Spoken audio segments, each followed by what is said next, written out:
Good morning, everyone. Today I'm going to be covering the dumbbell manmaker. It is a full body movement. It includes multiple different pieces. I'm going to go over it with the dumbbells, as you can see right there. And then we're going to be going over a variation if you don't have dumbbells and how you can do this in a body weight, but also how you can incorporate this into your workout or warm up depending on what you're doing. If you're looking for a coach, you can check out the link below. That will take you to my landing page and you can check out my app and I will be your coach to take you through anything, whether it's visual coaching, it's the verbal component, or it's the actual taking you through the movement with the written component. You can have all that in my app. But let's get started.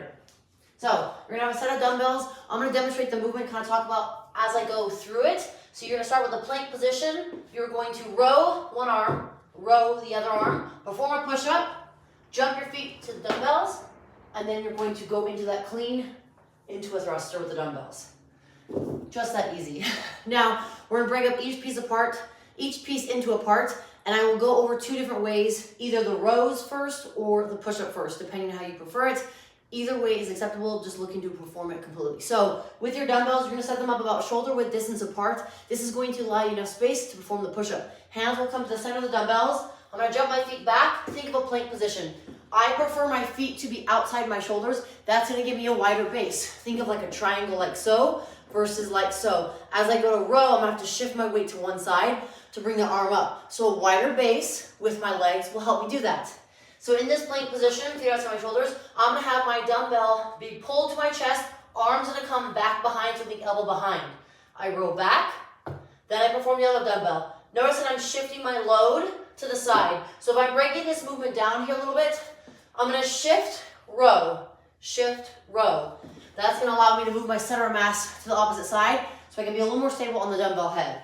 So again, I prefer one row. As I row, think elbow back behind the rib cage, wrist or even forearm rubbing the side of your body. That's gonna allow you to keep the dumbbell nice and close. I'm trying to keep my body nice and tight. If you have a challenge with this position or challenge being able to do this, then what you can do is just drop to the knees, lift the toes, and then perform the row. If you are not able to perform a push-up, same thing, you stay on your hip or stay on your knees, keep the hips down, toes up, perform that push-up, then that's when you tuck the toes and lift the hips. So that is a scaling modification you can do for this movement if you don't have the strength to do the row, or if you don't have the strength to do the push-up. Remember, always start with light loads, like dumbbells, then perform the execution, or perform the execution of the movement. So again, row, push up, then for the jump, I'm gonna turn my feet to outside the dumbbells. So think of it like a burpee with a wide stance. So I'm bringing my feet outside my dumbbells, so it looks a little wide for a squat, but then as I go to jump, I can bring my feet in slightly if I need to. But in this position here, I jump my feet to outside the dumbbells. I can pull the dumbbells up with my arms, but think of it as an extension with the legs. So most of the legs and hips are gonna do the work. Arms are like straps where I keep them long. Once I get the dumbbells to my high thigh, I jump, shrug, pull myself under to the bottom of that squat, then I pop my hips, transfer the weight into the dumbbells, and perform the thruster. A thruster essentially is a squat and a push press, right? Where I'm using the hips to generate momentum, to transfer the load overhead, versus trying to do a squat and then a press, right? Very challenging if you slow the momentum down. So try to maintain fluidity throughout that entire movement. Now, as I perform this repetition, right, as I come here, I swing the dumbbells in to my inner thighs and pop them up, makes it easier. Hip crease below top of thigh. Change the angle so you guys can see. I'm driving my knees out, making sure my elbows and knees don't touch. As I stand up, I pop my hips and quickly transfer momentum from my hips to the dumbbells overhead. You're finishing with locked out arms. Now, as you can tell, this is a taxi movement. I'm already breathing and I've only demonstrated a few reps.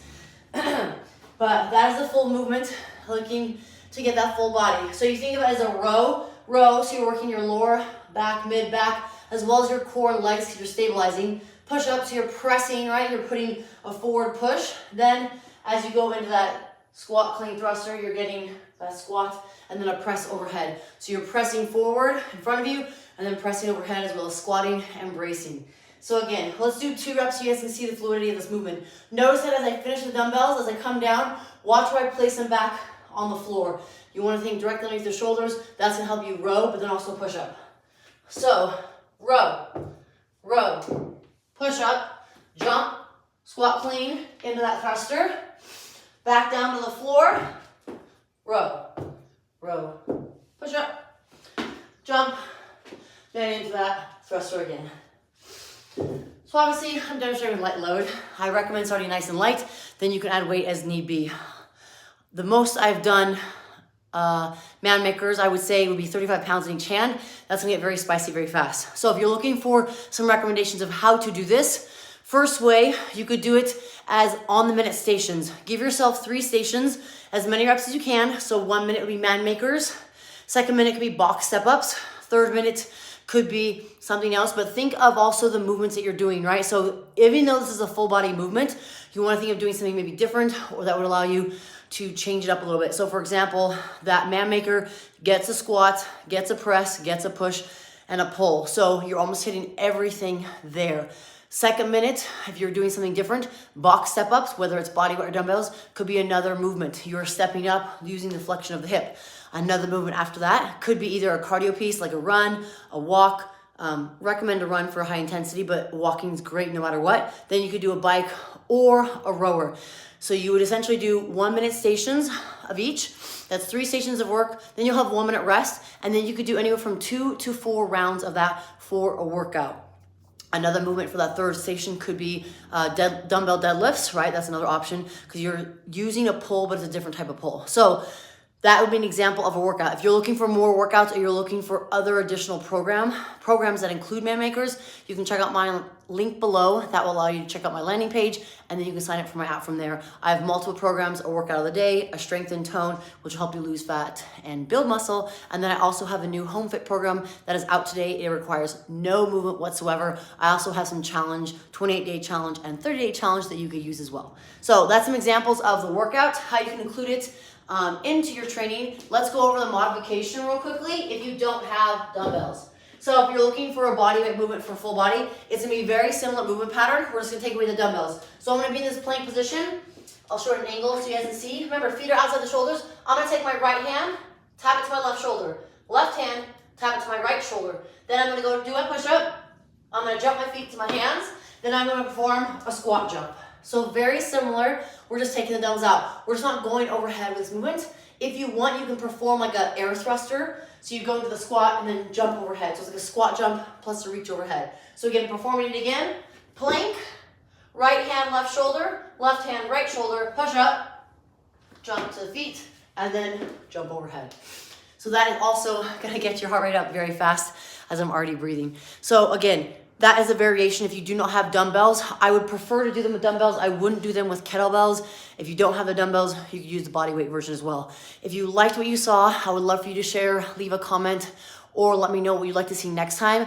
I do these live videos Monday through Friday around 8 to 9:30 in the morning, typically around 9. I'm actually gonna be adding a second live starting this week in the afternoon sometime, and I'm actually gonna be going over some training that I'm doing for American Ninja Warrior. I got selected to film or to be on the show, so I'm looking to up my training in terms of grip strength and forearm strength. So if you guys are looking for that, please feel free to check it out. I'll be doing it a little bit later on. If you have any questions, please feel free to reach out, and I appreciate all the support. Thank you for the likes, the shares, the comments. It's very much appreciated. Have a wonderful Monday, and thank you guys so much for tuning in. Take care.